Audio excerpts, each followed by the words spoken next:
Hello, lovely people. It's Hila here, Saturday Night Stitching. Thank you so much for tuning in. We're here with We're in Burda, wherein I share with you which Burda issue I'm currently pouring my creative juices into, letting my little creative tentacles look around, feel around to see if I can find my next sewing project in there.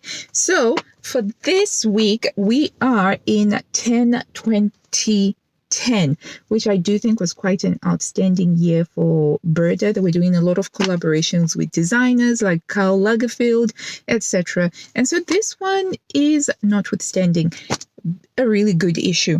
Now, the reason why I picked the October issues is I'm looking through the October issues, trying to find some good basics sewing patterns in order to create a foundational wardrobe of basics in my neutral colors, so in navy and in black, possibly gray.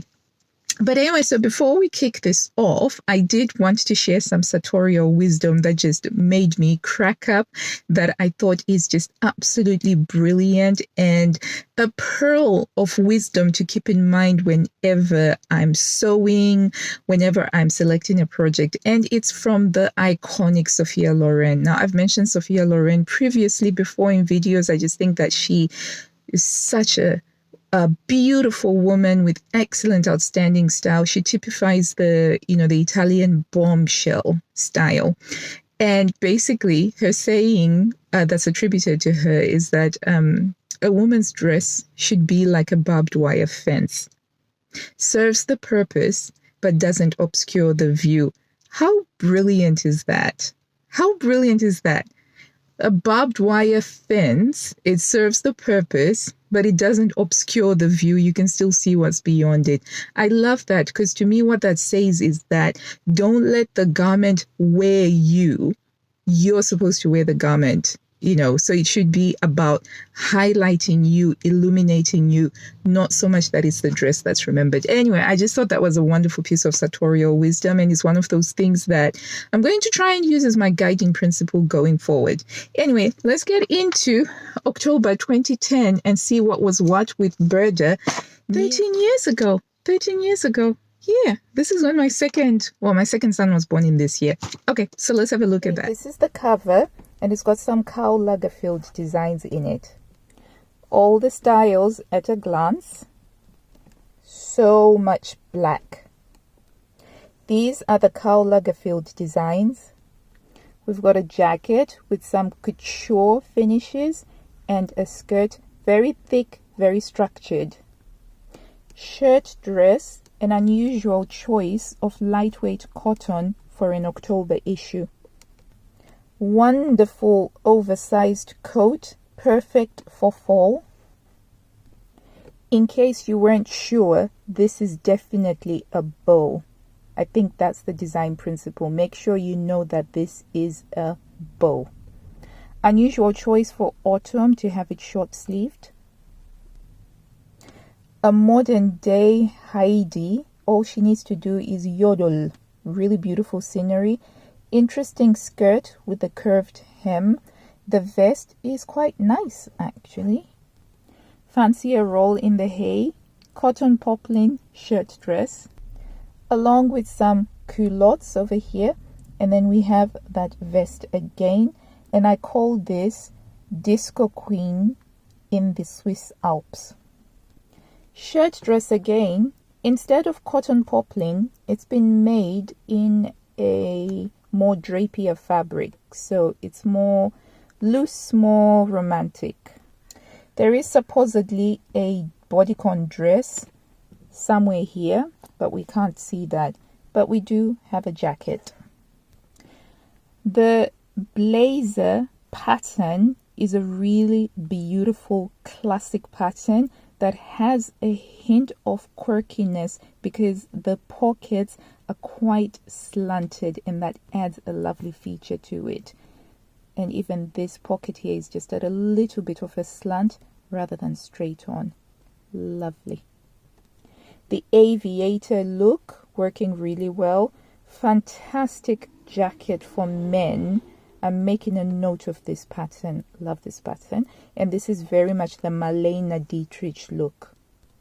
This issue is banging on the jackets and the coats. Look at that jacket with the massive shawl collar and a tie belt. And some trousers with a bit of volume and tapering down at the ankle. Oh wow, how beautiful is this look in total? It reminds me of the current obsession with quiet luxury.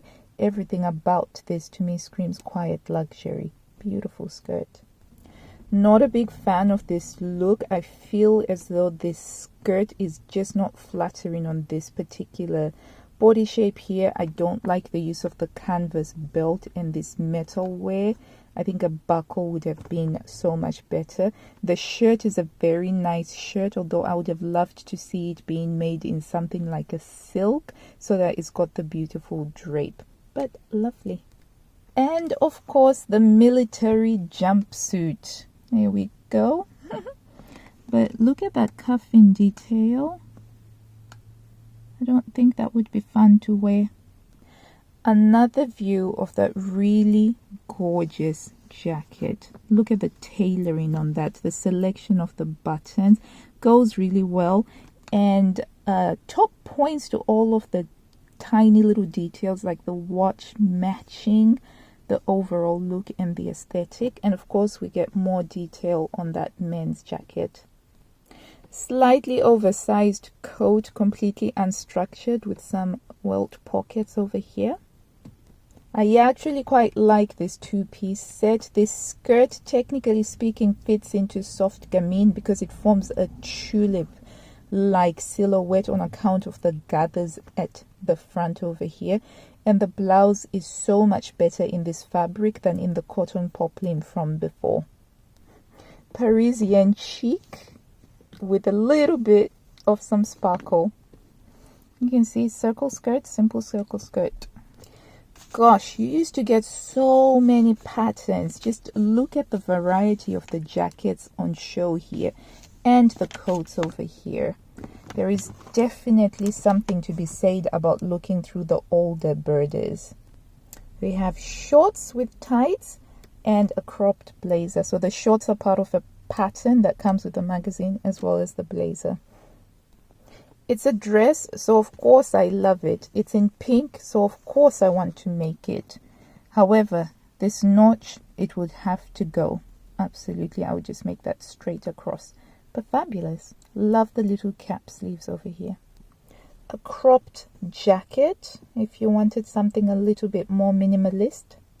Another version of that skirt. You can see all the gathering here. We might need to tweak that. Now these styles are something else completely. So it's all black leather in the desert and it's supposed to be extraterrestrial. So interesting use of trim on just a waterfall cardigan. I can see this being something that is even suitable now. Great use of princess seam lines over here and this funnel neck, very modernistic looking. And this is the second petite pattern, which is just an asymmetrical jacket. Yet another fabulous big collar cardigan that ties at the front. And this is a tall pattern. And of course the kids don't get left out. And some lovely practical trousers and shirt dresses and shirts for tomboys. I totally love this so much because I was a tomboy when I was a child and I think I would have loved style like this. Fabulous. And on top of all the jackets for the grown-ups that are in there, we also have some jackets for the little ones as well. And this is pretty much a unisex jacket. And we're not done. There's still more. This is the plus size, and check out that jacket, lovelies. How fabulous is that with this detailing, the concealed placket and the hardware? Absolutely. And then we've got a pair of trousers here with a simple top, a jersey top, long line goes past the hip, and a long line jacket slash dress made in pleather. and with some hardware added onto the shoulder pads over here. Another version of that long line jersey top. And an asymmetrical looking dress with some bat wing dolman style sleeves, as well as this interesting arrow thingy on here, so you can show who you're interested in. I love how they've added this belt, and it's a contoured style belt because it has a curve over here, and the pattern is included, and that's a great touch. I don't like it when they show you the style belted, but the belt isn't a part of the pattern. So fabulous. And apparently florals were a thing in October 2010. And this is the back. What a great little jacket. So I do think that this issue is a really outstanding issue, particularly if you like the jackets and the coats. I think that it's got pretty much everything that you can think of aside from a trench coat. That's the only thing that's missing in there. So for me, what definitely caught my eye is the jacket here.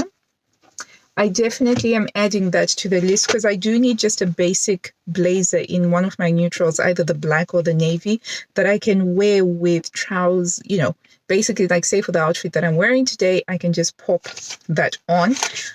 I'm also interested in the skirt pattern, which I think I'll try with a toile and see how we get on with that, because I'm not too sure about the gathers right at the front of the belly area. I'm not too sure about that. However, it does create that tulip style skirt that I should be looking for.